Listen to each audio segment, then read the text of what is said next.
Hello and welcome to the Psychological First Aid webinar of the Royal College of Psychiatrists. It's a pleasure to welcome you to this webinar, and I'm Mohammed Al-Uzri. I'm the college presidential lead on international affairs. And we have for you today a wonderful panel of experts, both from theoretical as well as field experience, who will share with us their thoughts and their expertise in the field. I think this webinar is international, so we will be most grateful for colleagues who are joining us to let us know where they're joining from. It would be useful to kind of be mindful of the extent of the work that is being done. Because this webinar, and while it has a special focus today on the unfortunate situation in India and the support that we want to provide to our colleagues in India and across the world, we really, this webinar is for all colleagues and all the people across the world who are experiencing this pandemic and the psychological sequelae attached with this pandemic. So we have a special focus on India, but it's really for everyone affected or wanted to know more about the psychological impact and how to deal with it of this pandemic.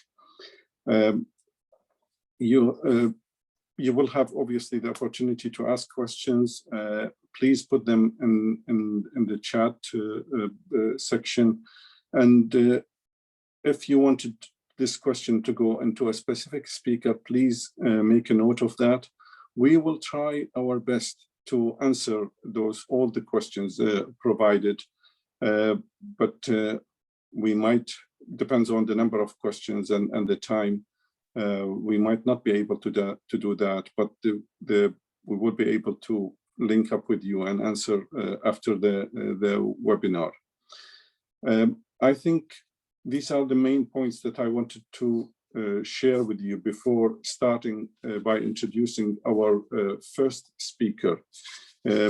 It's a real pleasure to introduce our colleague, Professor Richard Williams, who is the college presidential lead on COVID-19 emergency preparedness and mental health. He is the emeritus professor of mental health strategy at the Welsh Institute for Health and Social Care, University of South Wales. He has been an advisor to the NHS E&I through the COVID-19 pandemic. He was previously scientific advisor to Emergency Preparedness Division in the Department of Health for England from 2006-2012. He was convener for the Diploma in the Medical Care of Catastrophe offered by the Worshipful Society of Apothecaries of London 2012-2019. He worked as a consultant child and adolescent psychiatrist from 1980 until 2014. It's my pleasure to welcome Professor Richard Williams to share his slides with us. Thank you.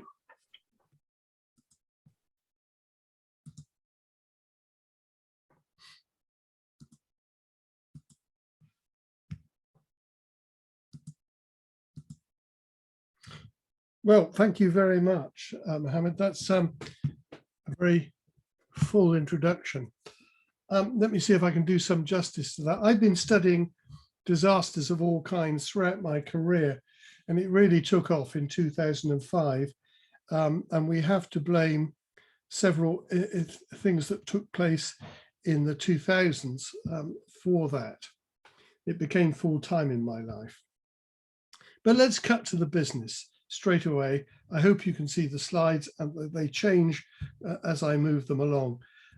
This is a picture that many people will know and cherish It's from it's the outside cover of the WHO, etc. Guide for field workers on psychological first aid. However, I have to tell you that this wasn't the first and by no means the last word in the topic. So what I want to do is just use a few minutes to say something historical, but also to establish the bona fides, if you like, in an empirical sense of PFA. We have to take a trip back to the First World War, in fact, to find the beginnings of it. This is called PIES, and you see it's an explanation for what's on that slide. But the important thing to note is that this was a French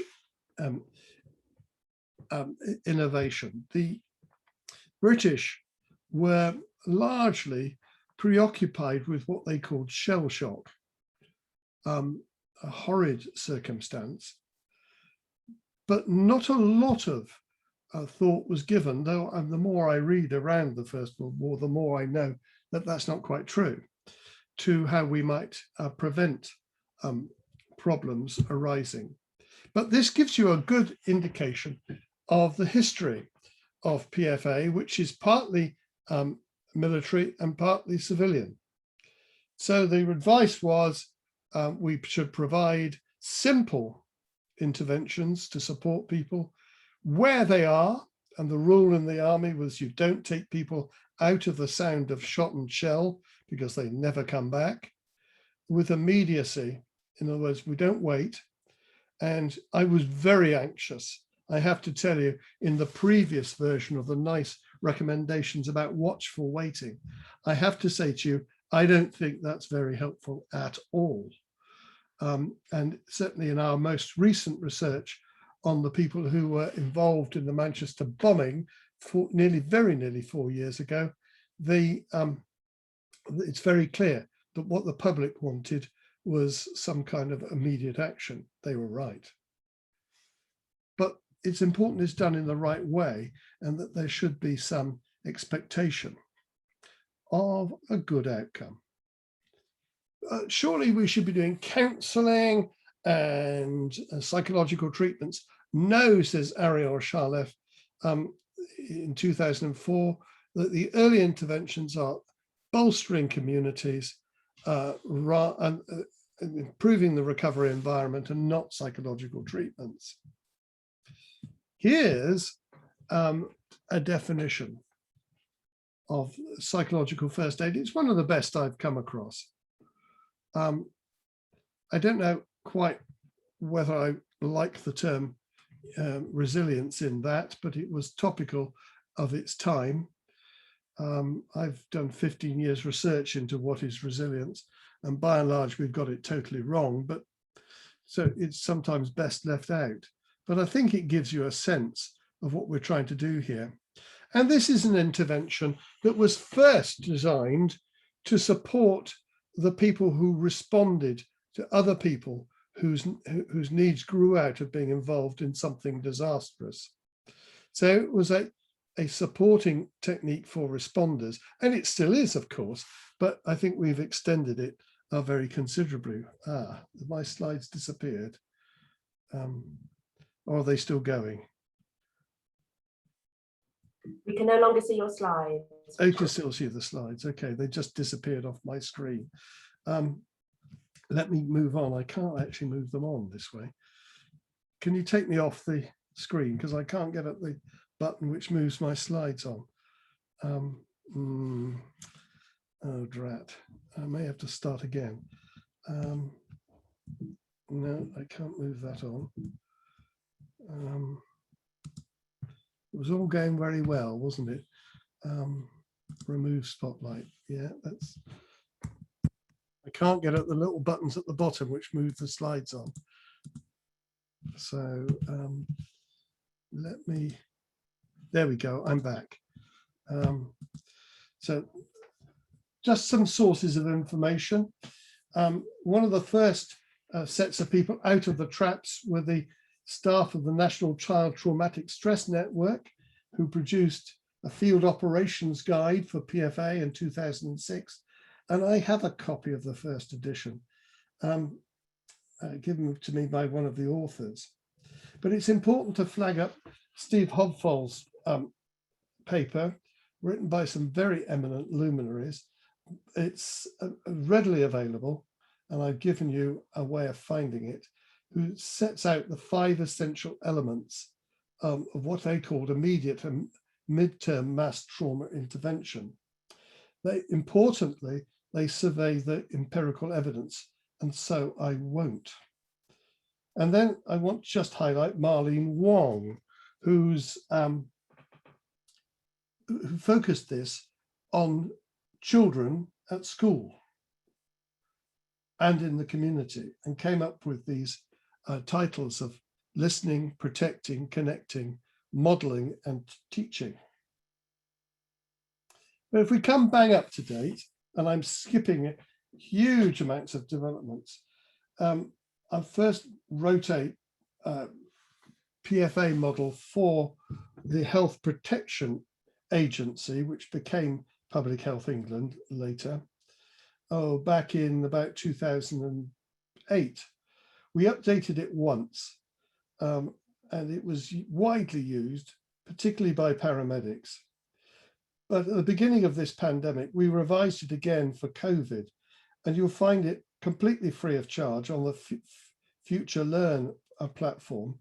And I'm told this morning by Neil Greenberg that it's been used 200,000 times since it was put there a bit more than a year ago.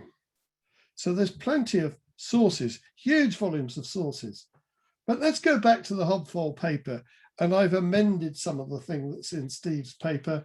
What are the 5 things? It's about promoting a sense of safety. It's about promoting calming, though that is often not required. It's about promoting connectedness, and that's nearly always required. That's one of the most potent and important aspects of this. And then about self and collective efficacy. That's making people feel that they are involved in decisions and that they can make decisions about their own lives, even if all is devastation around them.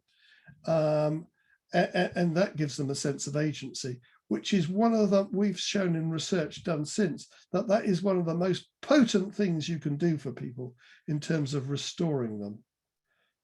That generates hope. Let me move straight on again.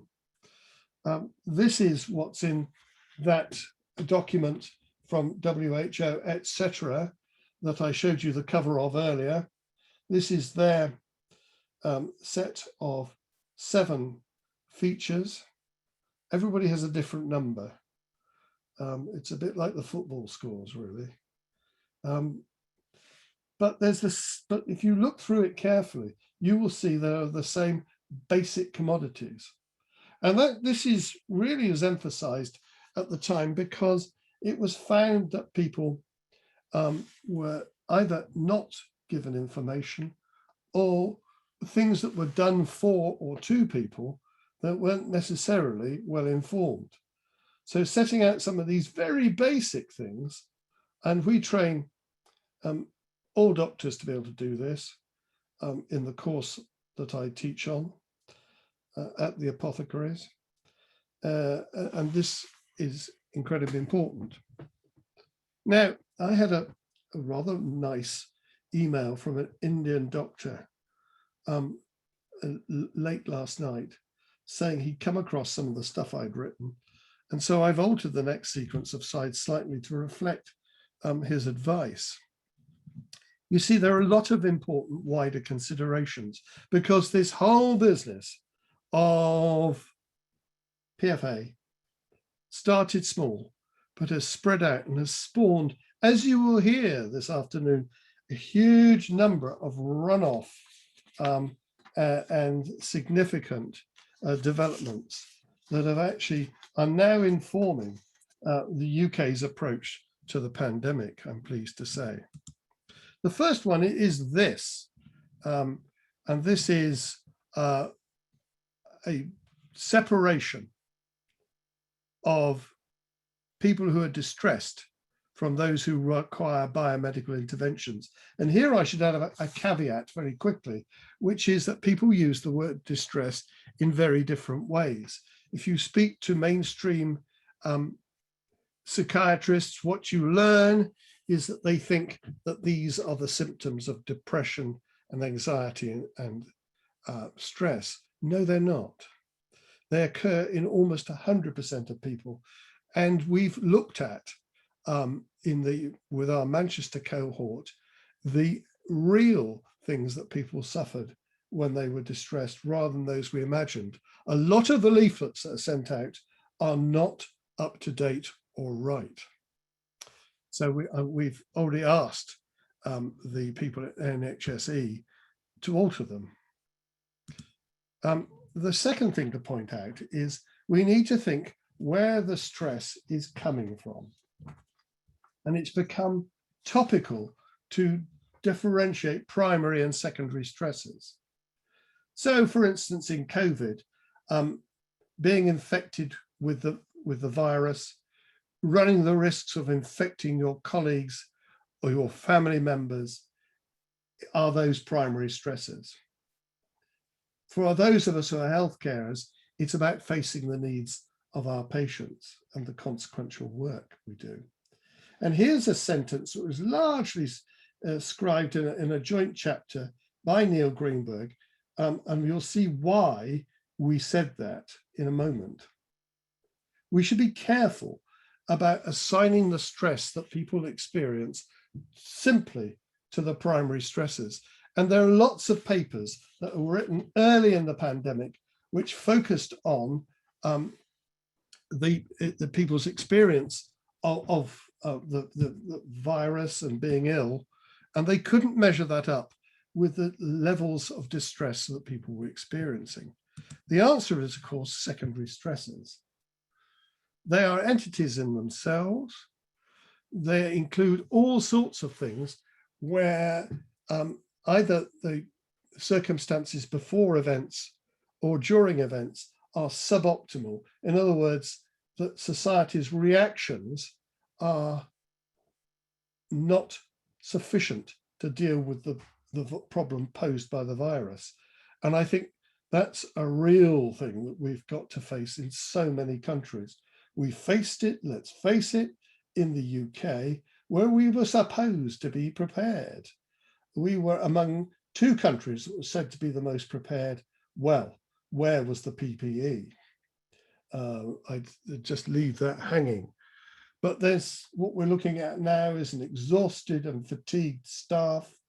These are all aspects of the secondary stresses. I could leave you to work down that. And I was having a long conversation with a psychologist this afternoon about my local hospital and what they think is going on there. So this PFA has spread out from being an approach to being, how do we deal with primary and secondary stresses? But I need to add something more before we move on. Now, this is the trajectories. What happens to people over time? This really matters. Before, and until very recently, it was said that distress that people experience is temporary and short-term, about a fortnight. That is not true in a large number of cases. In the COVID case, about 78% of people in a recent high-quality research paper recovered from their distress over the following 6 months. But the remainder didn't. So 12% of them had slower recovery, and the white figures there are for a recent terrorist event, but for comparison, they are not grossly different, is the important thing. And then there's the deteriorating response. About 7% of people have started okay during the COVID and have become less okay, and 4% have been highly stressed throughout. What does that say to us? Well, we do know that people in the third and fourth categories are much more likely to go on to suffer and develop a mental disorder. So we need to use this kind of evidence to actually think about how we best help people. And this is where I bring you in touch with the Stevenson Farmer review. Yes, that's Paul Farmer of Mind. And this was a report he did for the Prime Minister on thriving or work. And what we've got here is 3 groups of people in dynamic equilibrium. They don't stand still. The majority of people we hope are thriving, though that was doubtful in the NHS until recently. Struggling at work, a nice way of putting being distressed, and ill and possibly at work and possibly off work. Now that doesn't just apply to staff, it applies to the whole world. And then the remedy for this was to encourage support for all employees to thrive, targeted support for those who are struggling, and tailored support for those who might be ill. Right, let's go on. So I think that, and this is about to become effective policy, is this creates 3 agendas. We need to be careful about the wording and not just use well-being or mental health to describe the whole issue. That those people who are doing well, we need to keep them well. That's the well-being agenda. But the biggest one is the psychosocial agenda, and that's people who are struggling or distressed. And we need to have a range of things, of interventions that are available for them. And they mostly take their origin from PFA. And then the mental health agenda, which I won't say much about, is sorting the right people to receive immediate mental health care, should that be important for them. And that takes me to the finale, which is identifying things that really matter in all of this. The first is to look at social support. If you look at the green dots, those for reference are the evidence about the implications of those top 11 conditions on our longevity and our health. The red ones are what 309,000 people thought. So you notice that social support and social integration are 1 and 2 on the evidence, but 9 and 10 in terms of what people thought. So people have grossly underestimated the impact of social support. Here's a definition, and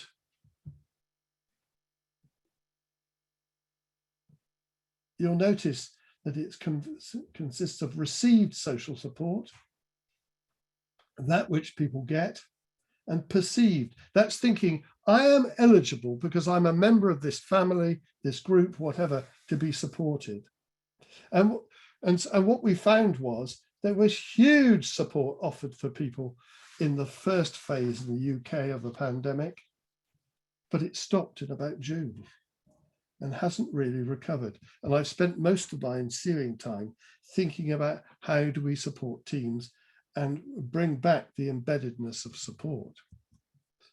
And I'll miss that one out because I want to mention this. This is the slide I've added because my colleague wrote to me about it late last night, said how important he thought peer support was and what they were going to be doing in the context of his colleagues who live and work in India. And he's setting up a virtual network to provide peer support for healthcare staff. What a wonderful thing to try and do. He's not a psychologist, he's not a psychiatrist, he's an anaesthetist. But it's based on some of the essentials of peer support, which we've been honing through the pandemic, and which is having some hugely beneficial effects. But it's built on PFA. That's the thing to tell you. It's built on social support. It's built on recognizing and supporting people in need by active listening. So let me stop there and allow everybody else to crack on with the show. Thank you very much for indulging me in this way.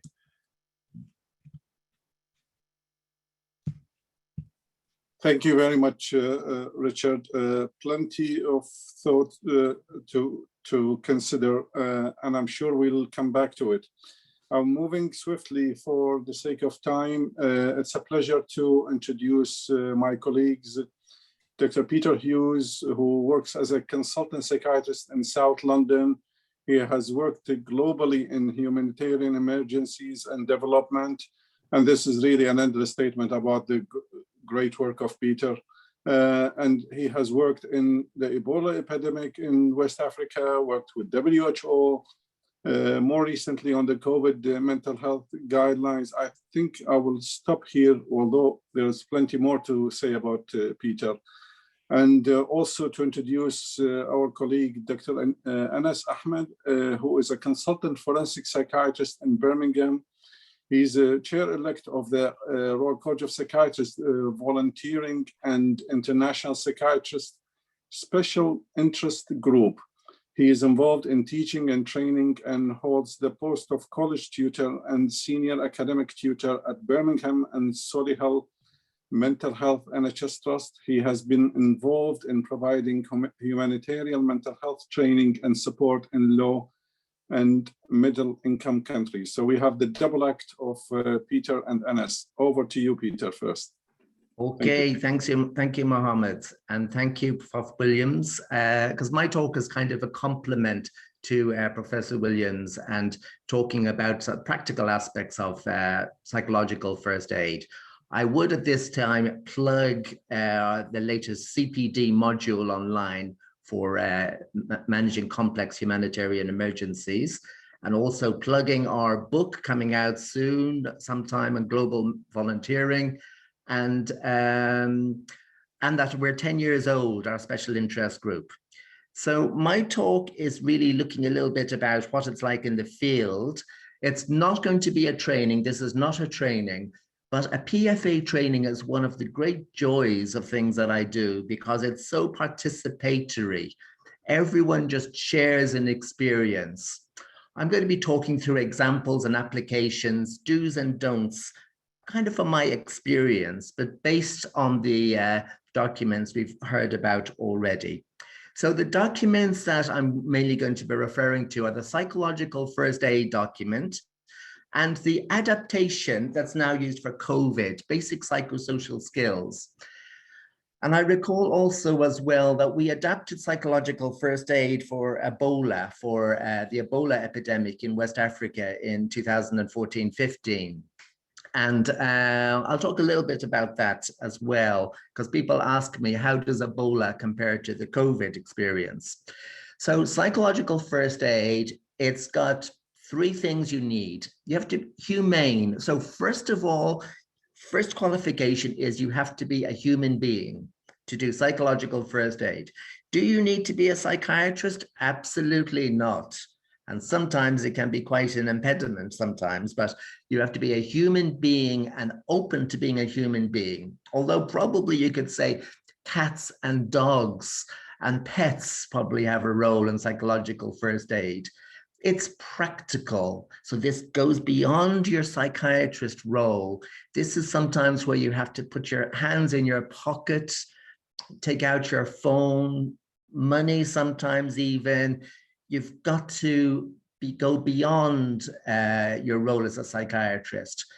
When I've worked before, sometimes people have thought I was a social worker, and I took that as a great compliment, because I thought, then I'm doing psychological first aid, okay.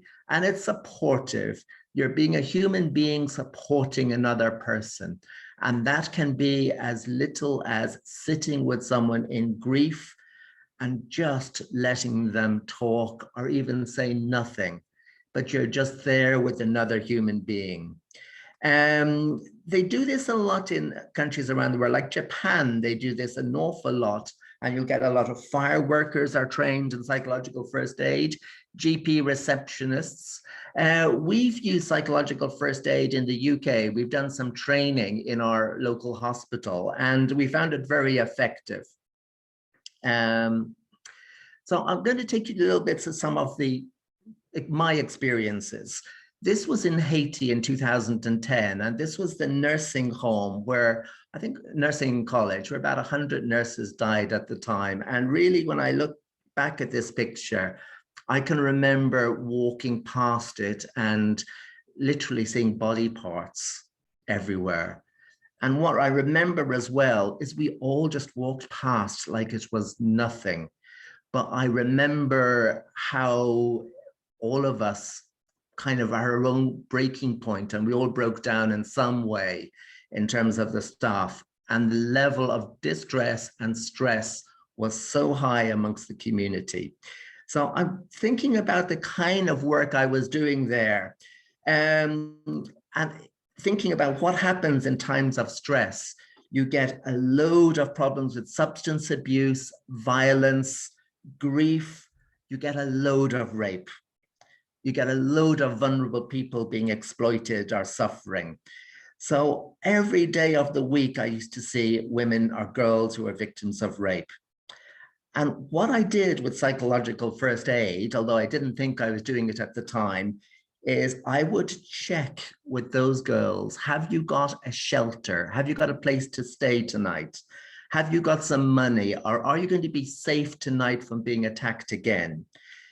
Do you need to go to the hospital? I'll bring you there myself. Do you want to speak to a female worker? It was very, very practical. I saw when things didn't go right, like I remember seeing one doctor talking to a lady who'd been raped, and his next question was, what is your HIV status? But the amount of horrible things that happen, disasters bring out the worst of people and they bring out the best of people. And I think this is the same in COVID, and I'm sure it's the same in India.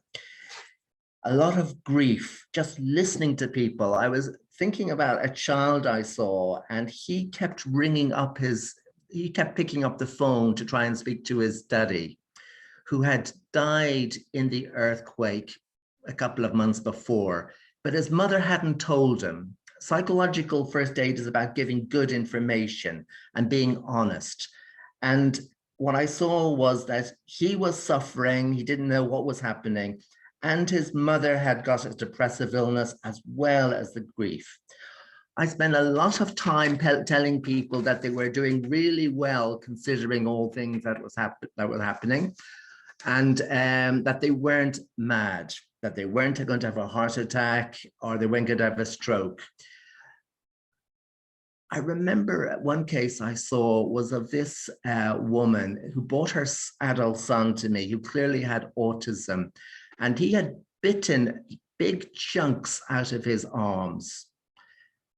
He had no home, they were living on the streets. So what I did, I made sure that I got them tents to live in. I made sure I directed them to Handicap International so we could get support for him. And what I did was I told the mum that she was doing a great job, and I actually helped her tie up her son's arms and stop them, the tying up, stop inflaming the skin. I think I felt like I did a good job that day. Other things we did is we connected people. So we gave them telephone credit. We got them bus tickets to go to their family up north or whatever. We told people you're doing well. We built on their strengths. We looked at their support systems. Have you got people around you who can help you? What people often can look at their religion, their church, their voodoo, their mosque or whatever, and that provides a great strength. Or there's always going to be natural leaders you see around. So next, I'm going to talk about Sierra Leone, thinking of epidemics and what this was like. It was a really scary time. And these are health workers, and we were training so many people in psychological first aid. Of course, with Ebola, you're not infectious unless you have a temperature or symptoms. So that was one of the big things. But if you did get Ebola, that was a death sentence quite often. And that's what people felt. But we saw stigma, we saw people losing their housing, all sorts of discrimination. I remember I saw one man, And he had been treated in an Ebola treatment unit and had survived. Many of his family didn't. He had a lot of people who had died. And I asked him, what was the worst thing? And he said it was being in your room or being in the Ebola treatment unit and people not using your name, people leaving food at the end of the bed, being that sort of dehumanizing. The next time I saw that was in my ward in 2021 with a COVID patient. Really shocked. This is psychological first aid, humane, compassionate treatment, treating people with dignity. We did staff support sessions. People were terrified. People were losing their accommodations. And one thing I really learned is ask them, how are your children doing? Because I found that there was a lot of children were really suffering. They didn't know what was happening because the parents were trying to protect them. A great part of my job there was linking people to accommodation, linking them to where they could get money for food. And the other thing there that was really difficult was when schools are closed, your society is really, really disrupted. You've got to get the schools open as much as possible. And at that place, in that time, churches were closed, mosques were closed. So society was really fragmented, and trying to get children to have a routine, feel safe was really important. Now I'm coming to Bangladesh next, as this is another place I've spent some time. And this is a land where the disasters are almost guaranteed. Every year there's a cyclone season. And here, working with the Rohingya, we really worked on getting psychological first aid embedded and being used by everyone. So part of psychological first aid, keeping people safe, shelter, food. And I do remember now people talking to me about in UK, Lockerbie and Grenfell Tower.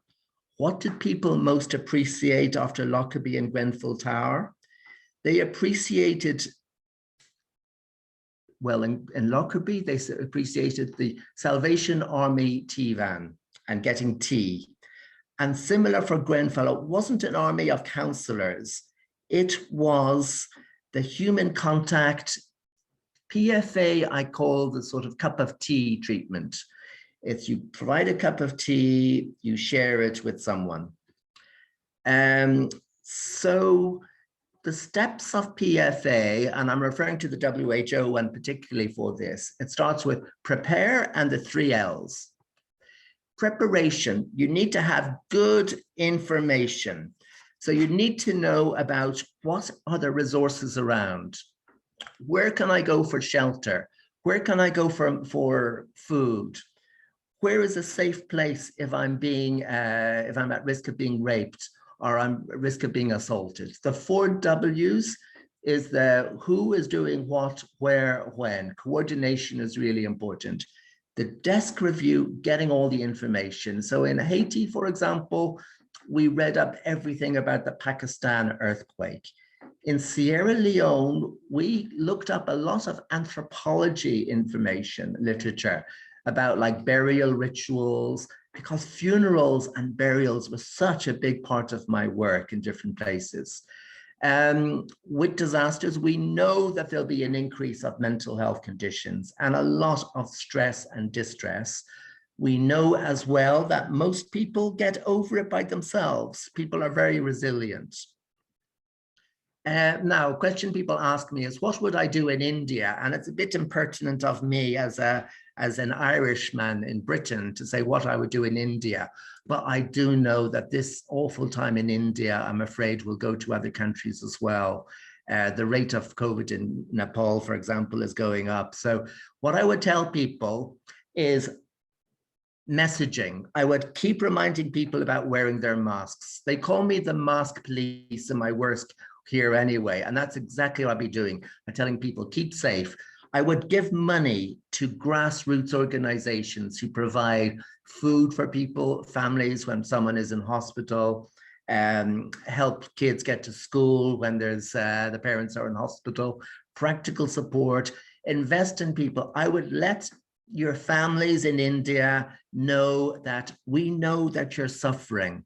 We know it's awful. Just be strong.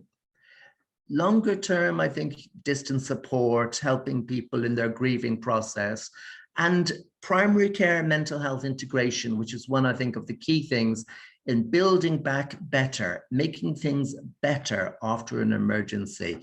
I do struggle. One thing is to actually try and offer staff support when you're quite distant from it. I did staff support last year with ITU nurses in London. I really struggled, I guess, because I wasn't one of them. I didn't experience it in the same way. And they were great with me. They're really sympathetic, but I think that was always kind of a barrier. So the 3 L's of looking, and I look at people, I want to make sure they're wearing a mask, keeping social distance, that they have shelter and accommodation. Listening, I'm listening to them, and if they're in grief, which is raw and visceral, I'm there to soak that up and listen to it and be with them. I'm not there to try and jump in and rescue or use lots of fancy medical terms. I am there to listen. I'm not going to give critical incident debriefing, and I'm not going to force people to talk. And I'm definitely not going to search for PTSD, because I know that most people will be okay and get through these disasters. Linking, this is where I get my phone out, or I get them a bus ticket to find their families or find organizations. But if, as we heard, if function is impaired, you do need to get professional help. And this is where you go to primary care or secondary care. Even in secondary care, though, I could say that PFA plays a role. One of the things we've done in different places is we've gone to the psychiatric institutions and made sure that the patients there were getting food and water. It wasn't always the case. I'm spending a lot of time, I spend a lot of time doing things like relaxation exercises, sleep, talking about bedwetting, helping the people with that. These are explaining how their bodies work in stress and why they're having somatic symptoms. Now, with COVID, the COVID guidelines start with well-being, which is really, really obviously very, very important. I have seen so many staff around the world broken down by their experience. What we found was mandatory rest and recreation was essential.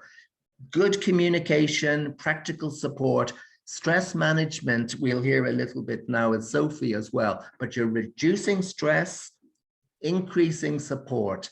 People need to know you're never alone. There's always going to be people around you. You watch out for vulnerable groups, like if I'm in a humanitarian emergency, I'll watch out for people with intellectual disability. I'll watch out for people in wheelchairs, people, old age, disabled, LGBT, people who might be perceived as vulnerable. So the do's of this: masks, washing your hands, telling them about social distance and vaccines. Do this all the time. Don't get in the way, give messages of hope, deal with stress, invest in people, problem solve, and Sophie will talk a little bit about that. Remember to be a human being, not a doctor in their ivory tower. And if you're doing online work, just have some good ground rules and confidentiality. Don't give false promises. Don't pathologize their distress. Key messages: remember the humanity and the dignity of people. Practical help. Most people don't need help and they're just doing fine by themselves. But that doesn't stop anyone being kind and humane to someone. And if impaired function, yes, get help, and be aware of the vulnerable groups. So thank you for that. I'll hand you back.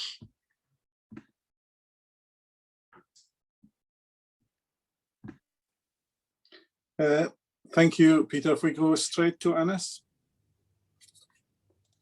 Okay, thank you.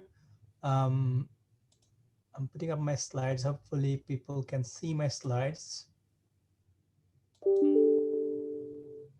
Okay, thank you very much. And to those who have had bereavement, I think this pandemic has affected almost all of us. Either we have heard loss from friendships, family members, or our colleagues.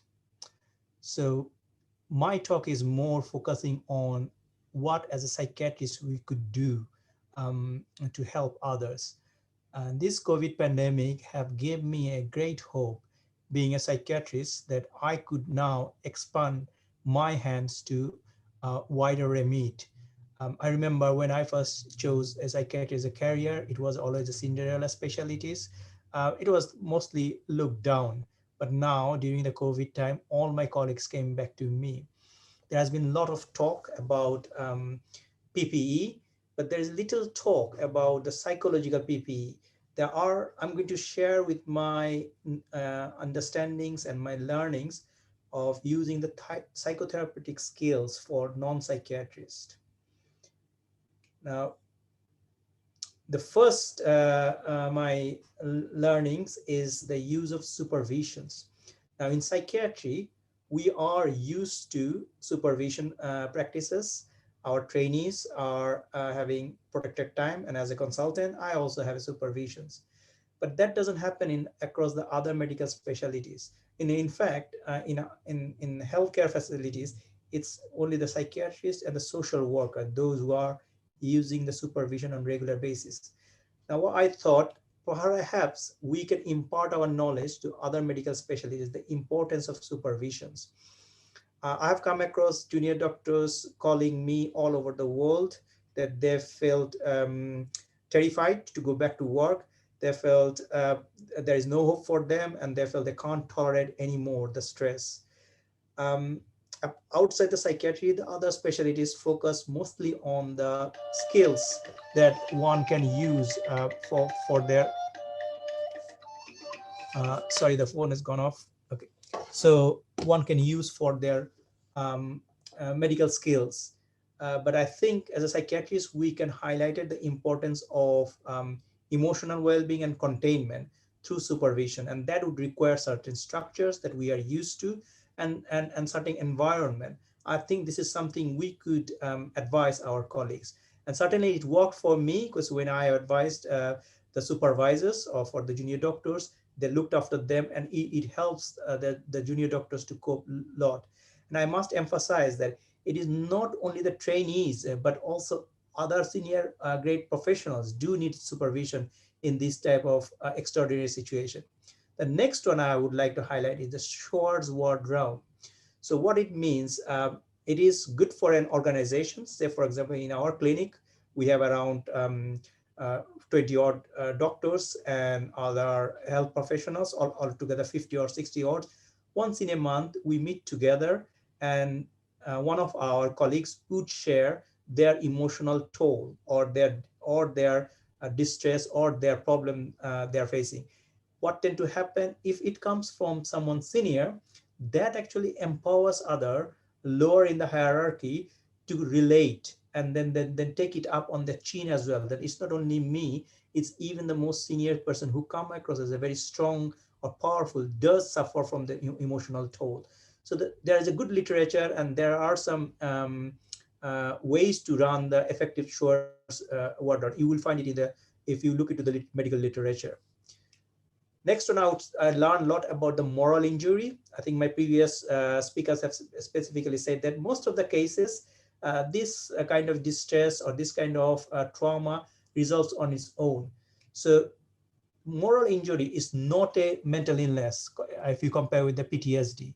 What it means when someone's moral code is violated, either through the act of omissions, for example, they are not able to provide care because of the limitations of bed, or act of commissions. I think the issues occurred here when there are no ICU bed available. So they have to take off someone from their life support to allow other people to come in. And then the betrayal of the trusted person in high-stakes situation. The concept of moral code developed within the military establishments, but this concept is also applicable into the healthcare facilities. I think that the betrayal of a trusted person in a high-stakes situation is quite interesting. This is where the senior-most person in the organizations should be aware that their decision, how does it affect to the junior persons, and if the communication is clear, that helps all members of the organizations to come to terms. And there is a literature which shows that people who suffer from the moral injury have high risk of developing PTSD, stress disorder, depression, and suicidality. The third one is infodemic and conspiracy theories. I think this is the first pandemic which is complicated by infodemics with the advance of internet facilities. Now, again, as a psychiatrist, I think we need to be mindful about the how to counteract the infodemics. The fake informations or the information overload can lead to conspiracy theories. And what I suggest and what I learned as a psychiatrist, we can use our skills to reduce the load of the conspiracy theories. One of the things that I found it useful is the use of motivational interview techniques. Instead of just shutting them down as a conspiracy theory, one need to listen actively. What is their argument? And then debunk that one with the fact. And I think the term that I really like, roll with the resistance and develop inconsistency on their argument. We need to be also transparent about limits of our existing knowledge, because otherwise I think if we give a false hope, that will fuel back to their conspiracy more. And another thing I would suggest, do not forward any false message, even it is jokingly. I've come across a situation where the patients or the family members came back to me because that was forwarded by another doctor, another psychiatrist, another platform into social media, and then think that it was an endorsement. The final one, I would say that being aware of spiritual and philosophical resilience. I think someone have mentioned before that in Indian subcontinent, there are lots of instances of natural calamities, and people do know how to live with that. It is relatively rare actually in the Western countries. I think in the Europe, Second World War was the last mass catastrophe people have witnessed, apart from now these COVID situations. Now, if we look back in the history, how did they survive? My reading into the literature, particularly in the anthropology, you would see the importance of the spiritual belief and the philosophical inquiry that help people to come to terms. So both the spiritual and philosophical resilience help people to alleviate their moral injury. And I think it's also informed to cultural adaptation of the mental health psychosocial supports that we can offer. Here, I would like to share with you one example of adaptation of technology in religious event. We know the funeral process become complicated. People cannot go in person. But here in the UK, what I have noticed that a number of cases people use the Zoom facilities to connect others during the actual burial process. And that gives them a closure. I think I would like to end with Robert Frost's quote. In 3 words, I can sum up everything that I have learned about life, which is it goes on. What I really like to hear from you, yes, it goes on, but how can we make the journey smooth and easy on those who are left behind? So I hope you will be able to advise us suggestions that we can take on, and we can, as a VIPSIG lecturer, we can offer some support to you. With that, I would like to end my talk. Thank you very much. I'm handing over to Professor Uzri again. Thank you very much, Anas and Peter. Again, plenty to take away from field experience, from direct experience. Moving swiftly to introduce our colleague Dr. Sophie Thomson. Sophie is the outgoing Royal College of Psychiatrists VIPSIG chair. She is experienced in training psychiatrists and other professionals nationally and internationally. And again, this is really an understatement of the huge amount of work that Sophie does and did through her role with the chairing of the volunteering and special interest group. Sophie, without any further ado, over to you.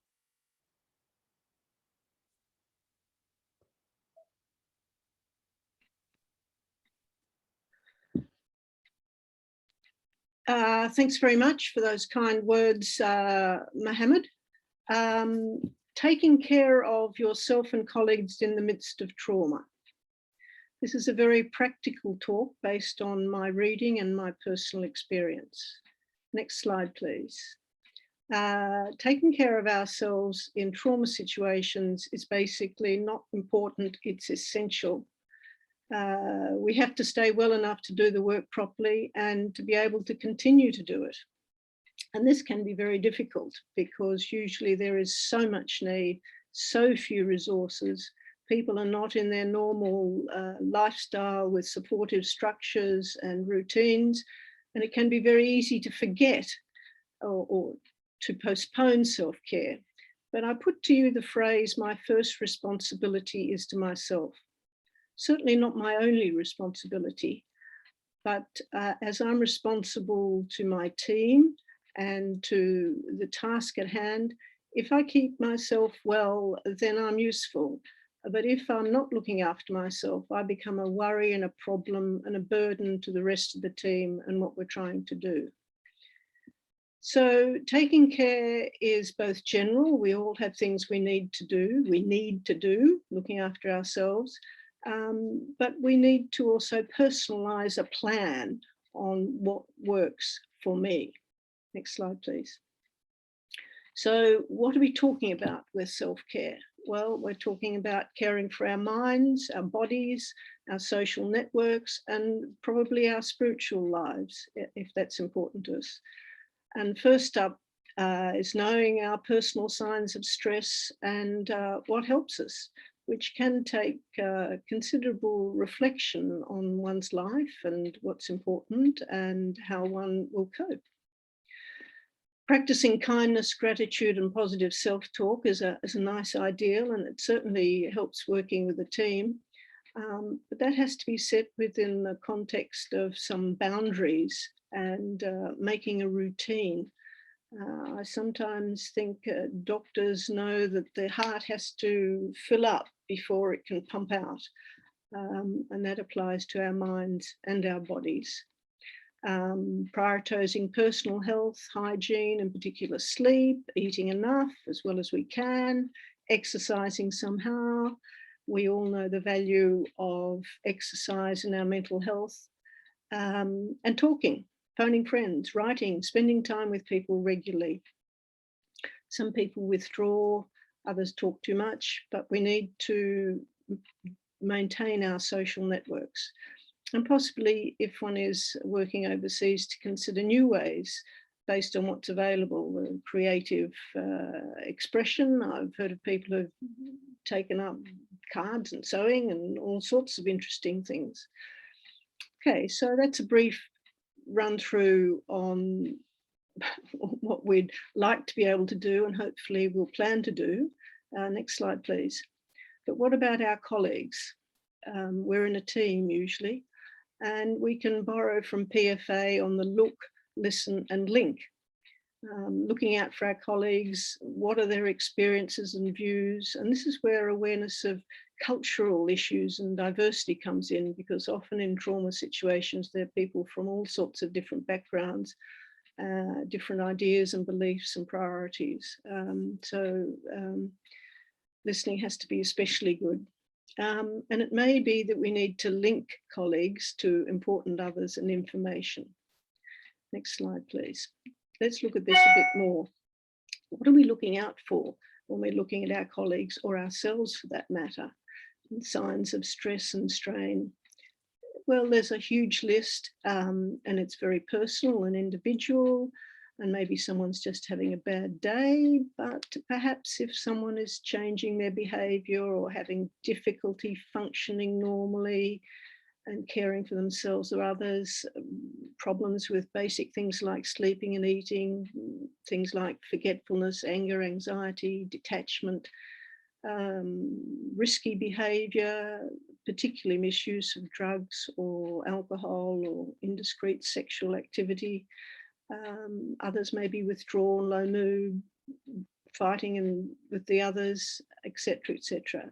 The list is huge, but hopefully if we're looking at ourselves and our colleagues, we can engage in a conversation, which, next slide please, is about listening, listening to our colleagues, listening with our ears, what we hear, with our eyes, what we're watching, and with our hearts, how it feels to be with them, and hopefully build some trust so that we can have a useful conversation and explore what's going on with our colleagues and friends. And this may involve normalizing reactions, understandable sadness, anger, frustration, huge emotional burden that some people carry. Maybe we can discuss what's particularly stressful or worrying for people and discuss how they're coping and summarize and reflecting back on discussions in simple language. We're not there to make decisions for them, we're there to be listening well.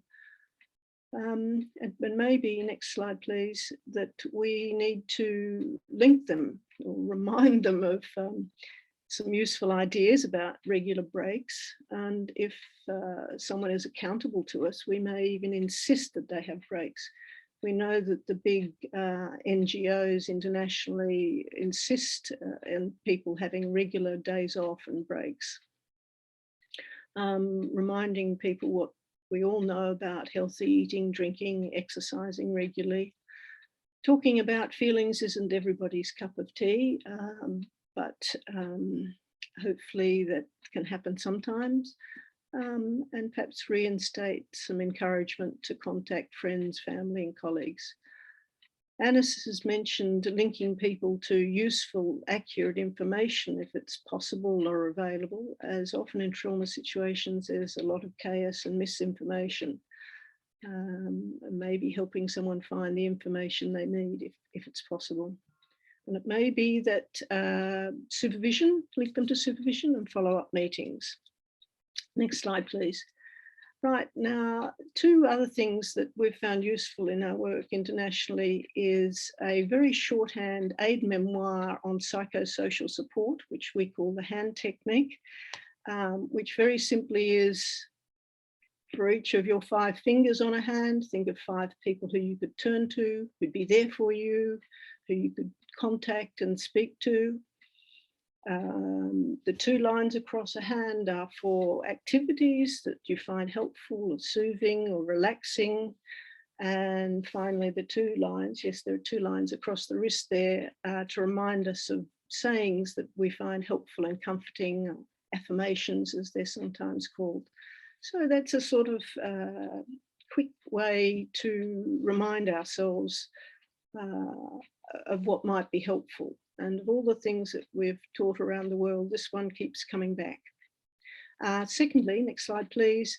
Problem solving. There are many, many methods of problem solving techniques, and highly suggest that you find one that suits you. This is just an example of one that is easy to remember, about discussing problems, finding a worrying part, generating options, making an action plan, and offering to follow up. Next slide, please. So if look, listen, and linking doesn't work for us personally or with our colleagues, it might be time to consider getting professional help. We all have our limit, we're all vulnerable, and as doctors, I think, and other professionals, we can sometimes find it very difficult to own up and say, I'm not sure I'm coping very well. Because individually we can't change the world. We can't do it alone anyway. Last slide, please.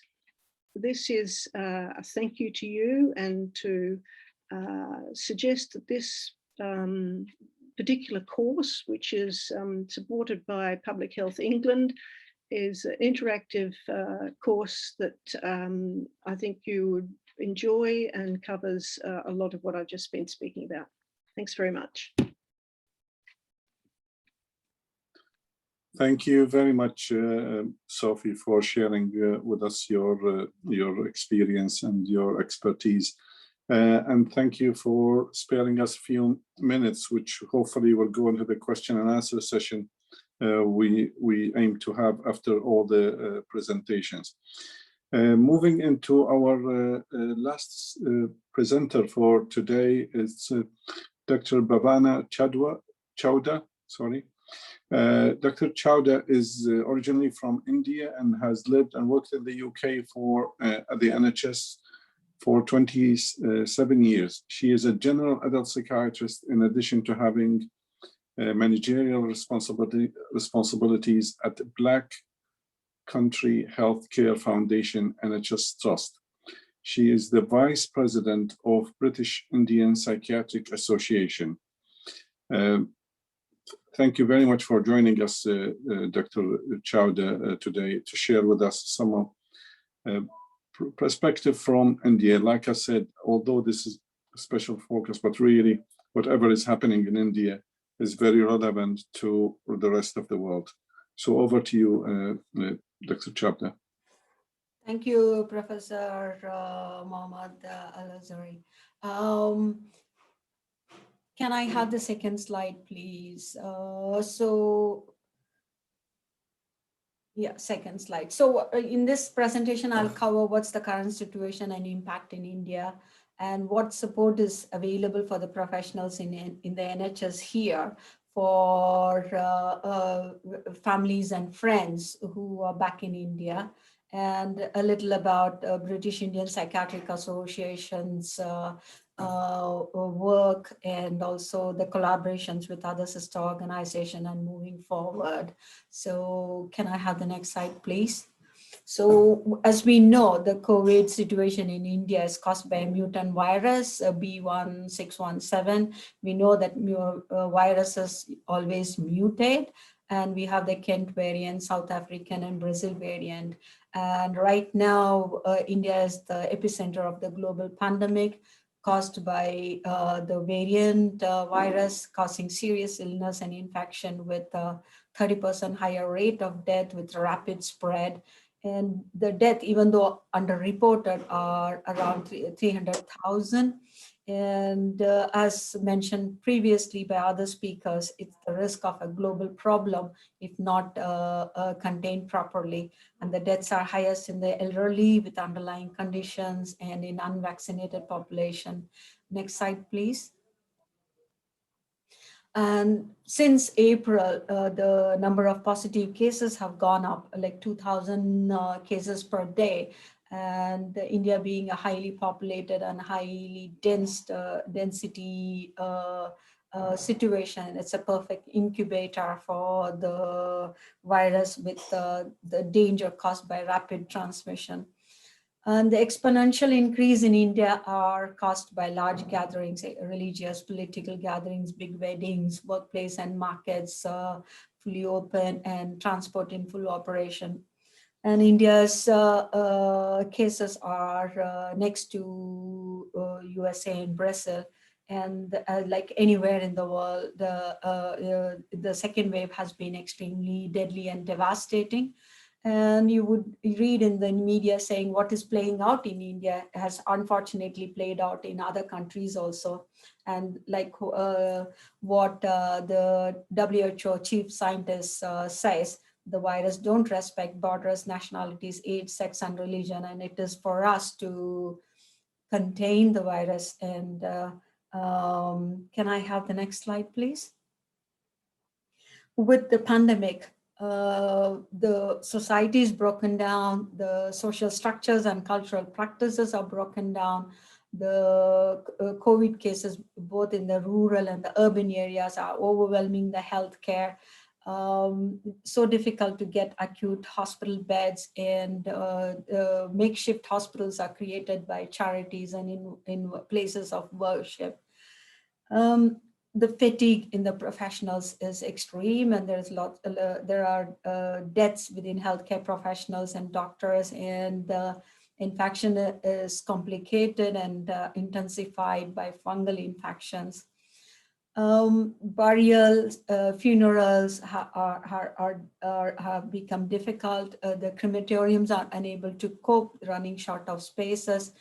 Creation of makeshift crematoriums in public parks, and abandoning of dead bodies floating in the secret rivers, with deaths occurring in parents, the fear of neglect and abuse in children, and the illegal adoption are a biggest problem, and it's so important to offer some sort of support and specialist bereavement to children, which can be lacking.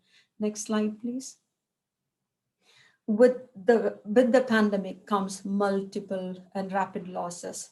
I've spoken to so many families, and it's so painful to hear that within a state, there's not one family who's not lost a member of their family to the pandemic, or in urban cities where people live in buildings. It's the same situation, and the multiple crises, as other speakers have pointed out, is caused by the poverty, lack of employment, financial difficulties, and private healthcare is the mainstay of treatment in India, and families are disposing their life income and properties to afford healthcare. And this is just in the acute stage, and in the later on, we would see the long haul COVID problems of anxiety, depression, PTSD, and also the long-term social problems. And these can be multiplied where the opportunities is not there for freedom of movement, and with increased restriction of travel, and also inequitable access to vaccine. Can I have the next slide, please? Back here in the UK, it was heartening that our CEO wrote to all the NHS staff to extend kindness to all the Indian healthcare professionals working here who have their families and friends back in India, and with a special request to say that they should be allowed to make regular audio and video calls so that they can keep connected themselves with the families. It was very painful with the personal anecdotes where doctors and nurses had lost their family members, but they were not able to travel, and they had to attend the rituals virtually. Personally, I lost one of my aunt and my cousin, and there are so many instances where one of the parents of the professionals had passed away, or both the parents were in the hospital and one passed away. And needless to say, the grief is going to be very complex and intensified at this time. Next slide, please. With the British Indian Psychiatric Association, early on in the pandemic, we started well-being Zoom classes for healthcare and social care professionals within UK. And we opened those sessions to people from India to join in.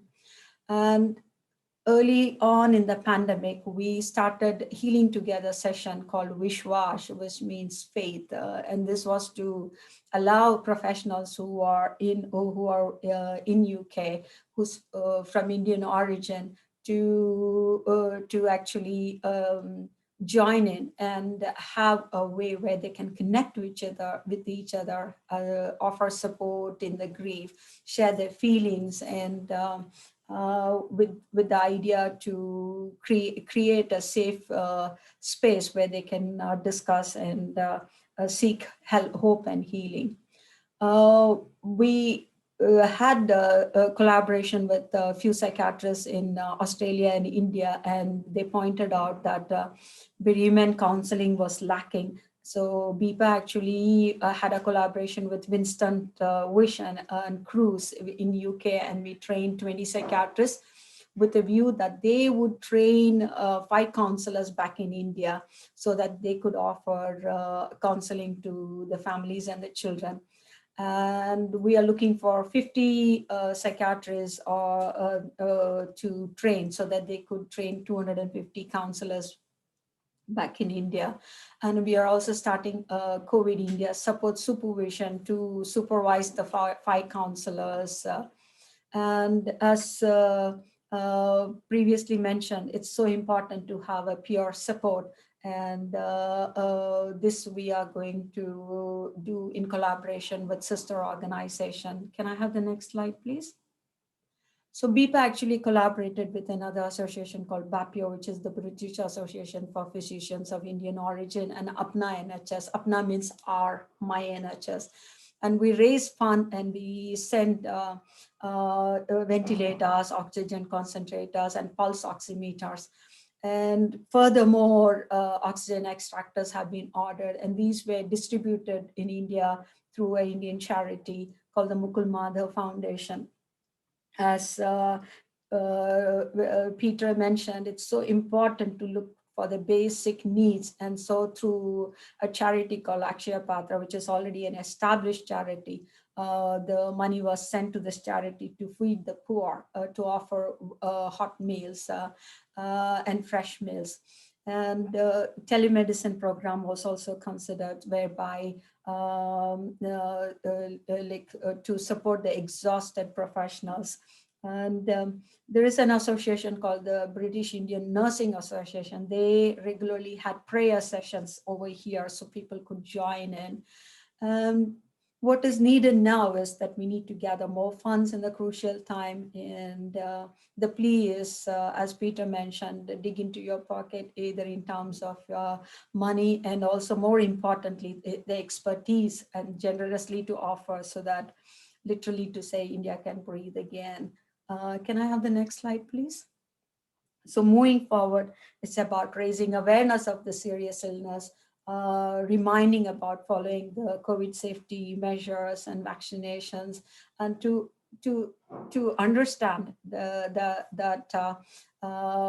what the requirements are there back in India, and then try to match those requirements, and work in close collaboration with the Indian Psychiatric Association, and influence public initiatives and NGOs, whereby we could consider offering early assessment and management of long-haul symptoms.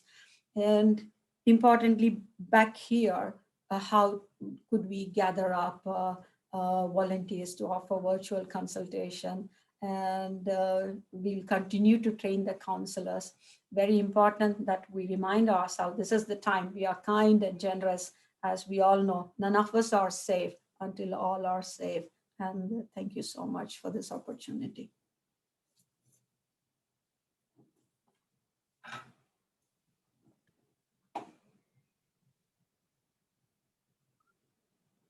Thank you very much, Dr.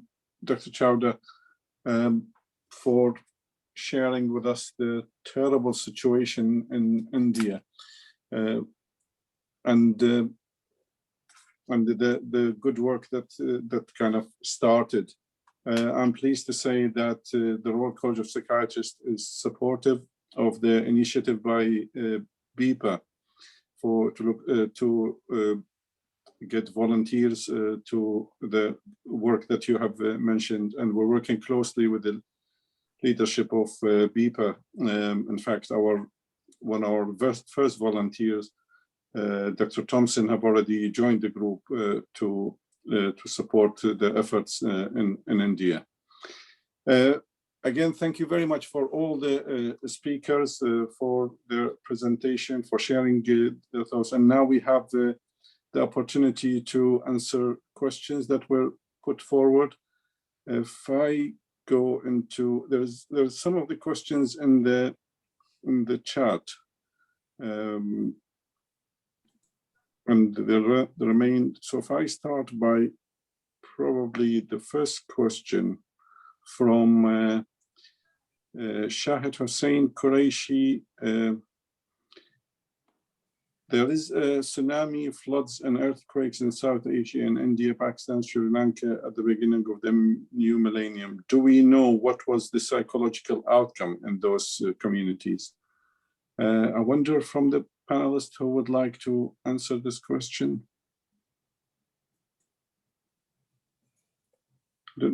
Peter, please. Well, there's been a lot of work done on mental health after natural disasters.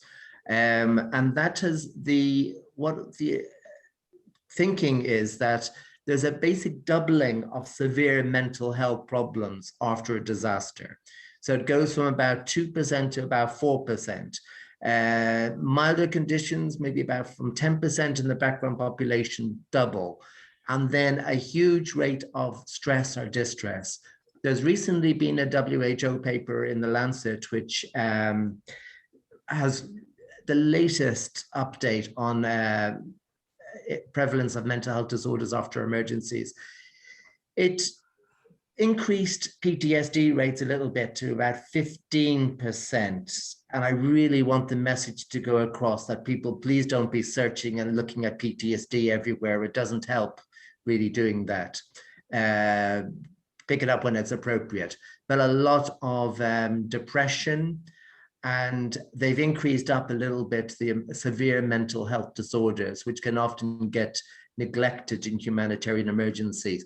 But what we know from the Ebola experience, for example, is it didn't quite match like that. There was a huge increase in anxiety and stress conditions, psychosomatic problems, but we didn't see a influx of severe mental disorders as we had expected. Thanks. Thank you very much, Peter.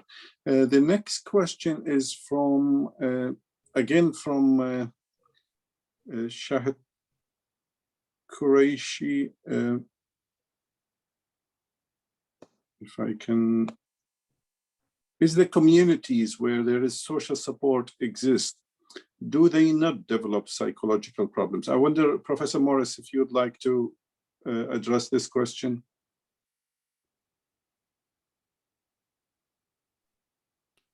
Sorry, sorry, Professor Williams. It's not as straightforward as that. There is no doubt that what I counsel people to do is to look at the social psychology. I work with a group of social psychologists to look at how groups of people function together.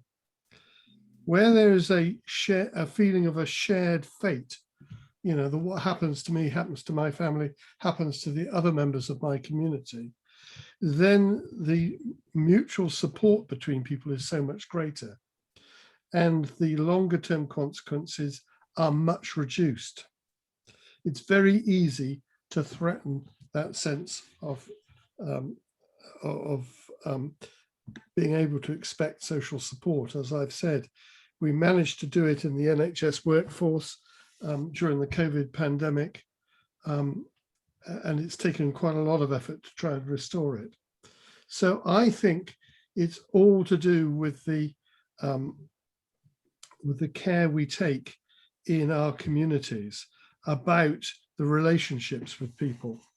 What we know absolutely, in which this pandemic has rammed home, is that there is a distinct socioeconomic vector here, that communities with lower socioeconomic affluence are much more vulnerable to all these effects. And we think that's through the route of the secondary stressors impacting on people. So it's not as simple as saying that where there are good relationships between people, they are protected. Yes, they are in an epidemiological sense, but we have to work hard to protect that. And I like the practicality of the approach we've been taking today. Rather than getting het up about psychiatric disorders, I think it's much better that we put our efforts into dealing with the social conditions in which people find themselves. Thank you very much, and apologies again for getting your name on. There is a question, an extended question from Jaya Gupta. It seems that there are two target audience for PFA, healthcare staff and the general population. Are principles of PFA the same for both target audience? There's another question, but let's try to answer this question. I don't know who would like to pick up. Professor Williams again. And the answer to that is very brief, it's yes. The principles are absolutely identical because we're all human beings and we all function in broadly similar ways. There's nothing that somehow magically sets aside professional staff from the rest of the world. And I think that we have to take particular care to look after the staff. I'm involved in an initiative at the moment, which is endeavoring to try and bring that to the fore. If we don't look after staff, we can't look after the patients. I think that's essentially what Sophie was saying to us earlier. Thank you very much. Peter, you want to come in? Well, I was just thinking of Japan, where they train GP receptionists in PFA. Wouldn't that be good in the UK as well? The exact same principles for healthcare, because PFA is not about being a specialist. It's about being a human being. Thank you. There is another question from Jaya Gupta is regarding India. If we were to offer virtual support, how would you envision what PFA would look like? And I wonder if Dr. Chawda wanted to answer that question. Right now we have linked up with BIPA to offer virtual consultation. And when India had severe rainfalls, and at that time we actually were offering teleconsultation, and it was more along the line of listening to them and acknowledging that the difficulties they had, instead of straight professional help or professional diagnosis and assessment. That did not help. And if doctor wants to link up with BIPA and BIPA, that will be the way forward. Yeah. Thank you. There is a question from Mudassar Ferdowsi.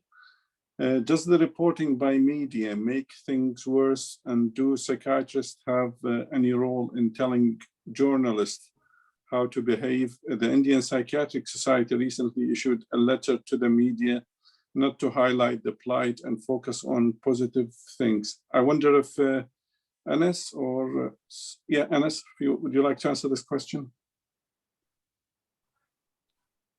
Yes, I think that's a very pertinent, particularly in the Indian subcontinent, because it's always the bad thing that makes a news. Very rarely the good things make a news. And I think we're talking about psychosocial supports. These are very simple things can be done, which can instill hope in the community. Now, I can share one example. One of my patients refused to take the vaccines because he said that, why didn't Bill Gates took the vaccine? And when I Google it, I can't find it.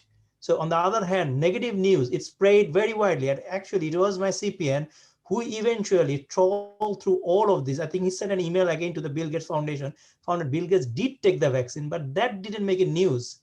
So the news was all the negative, all the failure one. Now, I think we could revisit our guidance for the suicidal media coverage, because the Royal College of Psychiatry have done some work on that one. How we can't hide the truth, we need to tell the truth, but it needs to be done in a way that can instill hope, that can promote good practice rather than the bad practice. So I think the Peter may join us here. Okay. Yeah. Well, I just think it's a skill how you deal with the media, because it's very important as well, because you generate money as well by your portrayal. It brings in money, so it's really, really important. But there are guidelines, and WHO has guidelines, and there's other, I'm sure the college has guidelines, that you don't exploit people. And I've had a lot of positive and negative experience with journalists from around the world. But it's a skill we need to have. If we're in a humanitarian emergency, we're going to be asked to speak about it. So the importance of really being trained and prepared for that. Final questions, because we're running out of time, and wonder whether Sophie want to comment about, there are two questions related about the psychological and mental short and long-term effects of not just combination of COVID, the war, genocide, situation in different parts in Ethiopia, in Gaza, and I wonder, Sophie, if you would like to comment on that. I don't think that's my field, actually. Can I pass that one to either Richard or Peter, please? Richard?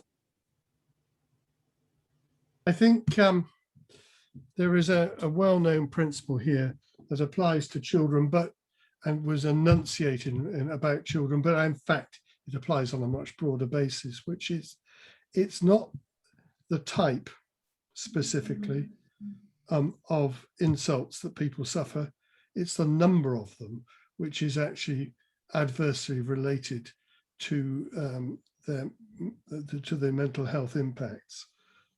So if there are more things going on, the risks grow progressively.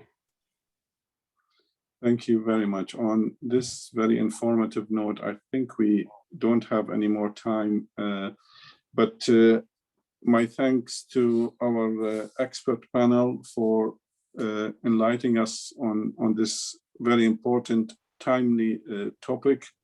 And obviously our thanks especially to all people, colleagues and people who attended this webinar. Your contribution and your questions are much appreciated. I think I will stop on this note and wish you the best of the rest of the day, whether it's an evening or night, and wish you all the best. Thank you. Thank you.